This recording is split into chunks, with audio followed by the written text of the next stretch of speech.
বাংলা নাম হচ্ছে পদ্মপোখরা, বৈজ্ঞানিক নাম হচ্ছে নাজা কাউথিয়া, আর ইংলিশে বলা হচ্ছে মনোকল্ড কোবরা। এদের বিষ হচ্ছে নিউরোটক্সিক বিষ, যেটাকে বলে নার্ভ বিষ।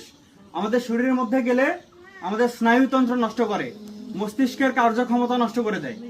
একটা মানুষের চোখের পাতা ভারী হয়ে আসে, জিভা ভারী হয়ে আসে, ঘাড় ভেঙে যায়, মাথা ঝিমঝিম করে, ঘুম ঘুম ভাব হয়, বমি বমি ভাব হয়, ঠিক আছে। শরীর ধীরে ধীরে প্যারালাইজড হওয়া শুরু করে এবং একটা সময়ে গিয়ে মারা যায় যদি চিকিৎসা না পায়। এখন আপনি ওঝার কাছে গিয়ে ঝাড়ফুঁক করাইছেন, করানোর পরে যখন দেখতেছেন না রোগী তো বাঁচে না, ওঝা বলবে এটা কাল সাপ, এটা অমুক সাপ, নাগ নাগিনী, এটাকে বাঁচানো যাবে না, ও একটা অজুহাত দিয়ে পার করে দিবে।